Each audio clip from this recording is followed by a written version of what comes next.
Die Conny hat mir gerade erzählt, dass ihr der Franzl gefällt. Nur ist er schon 13 Jahre, für sie beinahe zu alt. Die Andi hat den Felix gern und weil sie ihn so mag, schenkt sie ihm in der Pause stets ein Stückerl Schokolade. Ich hab mein Traummann gefunden und wir haben uns sofort mögen.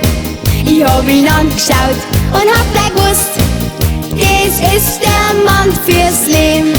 Ich hab mein Traummann gefunden und ich sag euch allen zusammen, mein Papa ist ein echter Supermann.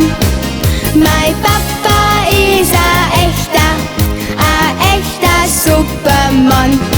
Die Peggy hat den Roman schon recht lange im Visier, doch der denkt ans Fußballspielen und will gar nix von ihr.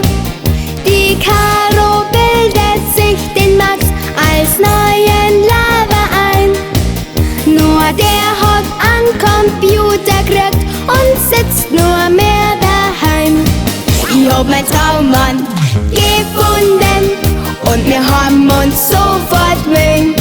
Ich hab ihn angeschaut und hab gleich gewusst, das ist der Mann fürs Leben. Ich hab mein Traummann gefunden und ich sag euch allen zusammen, mein Papa ist ein echter Supermann. Mein Papa ist ein echter Supermann.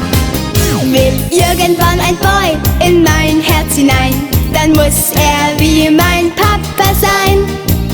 Ich hab mein Traummann gefunden und wir haben uns sofort mögen. Ich hab ihn angeschaut und hab gleich gewusst, das ist der Mann fürs Leben. Ich hab mein Traummann gefunden und ich sag euch allen zusammen, mein Papa ist ein